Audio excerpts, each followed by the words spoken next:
Genghis Khan, a Mongolian ruler until 1227, explored new territories and ideas, encountered new challenges, and exchanged with many people.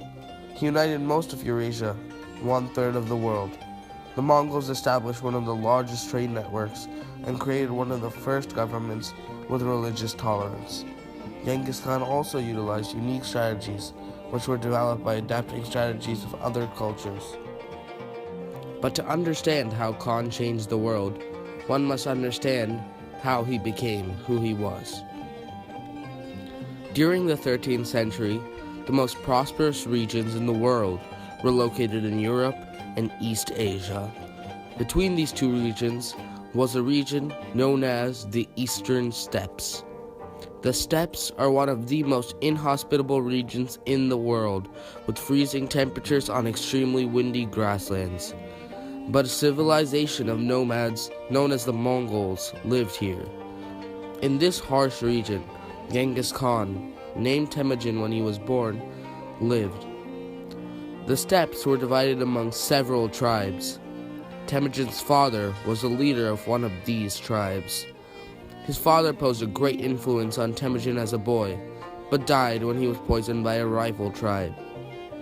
When Temujin heard of this, he was deeply saddened and vowed for vengeance against the rival. After his father's death, Temujin and his family were banished from their tribe. But an older Temujin would soon return to become the leader he is known as today. After many difficult years, Temujin returned to his tribe and took the mantle of leader. As leader, he quickly utilized his nomadic army to destroy the tribe that killed his beloved father. He then set himself on a mission to unify the Mongol nations and take control of the entire steppes. Many tribes fell to his military strength or allied with him out of fear. Temujin unified all the tribes in the Council of Leaders, in which leaders of all the tribes named him Genghis Khan, universal ruler. This name demonstrated that they had accepted him as their one true leader.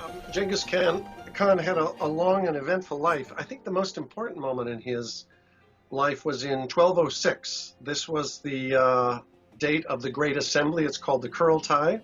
And this is when he convinced all the other leaders of the Mongol peoples to join together under his leadership. He announced himself that he was no longer the Khan of the Mongols, he was the great Khan, so he was the ruler of all the Mongols.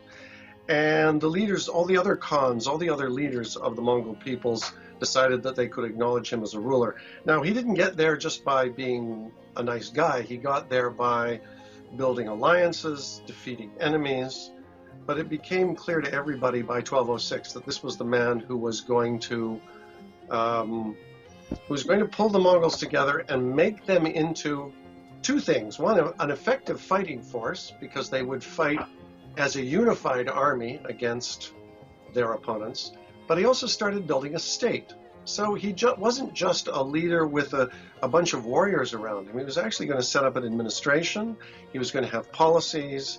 He was going to have people who were supporting him. And Genghis Khan believed he was born to rule, that God had sent him to conquer the world. Through this belief, Genghis Khan utilized his new and unified army to attack the kingdom of Zai in northwestern China. In this campaign, Genghis Khan explored new tactics such as the feint and retreat, and learned many siege tactics when attacking walled fortresses. He and his armies figure out siege warfare, which they brought it to a new level. They used propulsive devices, they used gunpowder, they used catapults, but this was also a sign that walls were a real problem for them, because if they came to a city that had a huge wall around it, they couldn't just ride up to it and do anything. So they had to figure out long-term siege techniques. The Mongols proved to be very good at that. They used those techniques in China. They also used those techniques in Eastern Europe as well. One secret to Genghis Khan's success was the adaptability of his army. When Khan would take over a region, he would not only conquer it, but would learn all he could and spread his ideas throughout the land. In this way, he learned many siege techniques and battle strategies. Genghis Khan also utilized his army's mobility. As a group of nomads, Khan's troops lived in tents called yurts.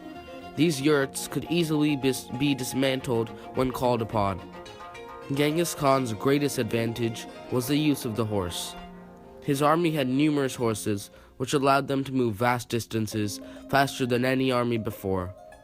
Khan's empire exercised and explored many revolutionary ideas that were exchanged with various nations. The Mongols utilized religious tolerance to an unprecedented level. Khan respected all faiths and peoples. The Mongols also spread the idea of an autocratic and totalitarian government. For Genghis Khan to control such a vast empire, he had to have absolute power. After the fall of the Mongolian Empire, many of the countries controlled by the Mongols previously, such as China, followed this style of government. Genghis Khan spread the idea of controlling a vast landmass and was a large influence on the division of power in the East. Countries like Russia and China received the mentality of controlling a large landmass from Genghis Khan. So the idea of unification is very big with Genghis Khan.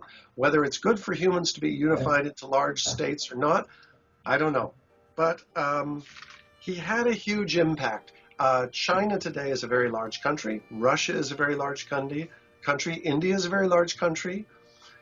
Iran is a pretty big country too. And all of those countries get this sense of vast national unity from the Mongol experience. So Genghis had a big effect on all of us. Genghis Khan also influenced the trade in the region.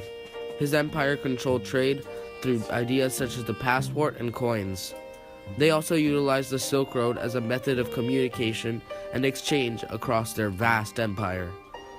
When Khan unified such a large landmass from Russia to the Middle East, people from different regions interacted and exchanged cultures.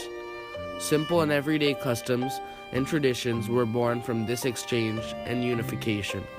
Genghis Khan also influenced the world in less admirable but extremely significant ways. Khan explored the use of biological warfare and catapulted many infected animals into enemy territory. This practice led to the spread of the bubonic plague, or the Black Death. He also caused the death of over 40 million people and thinned the population of Asia tremendously throughout his conquest. Some historians believe that he may have caused the global temperature to drop because of reduced carbon emissions. Genghis Khan also separated the culture of Europe and East Asia drastically. When Khan started his conquest, Europe was just coming out of the Dark Ages and started to begin the Renaissance.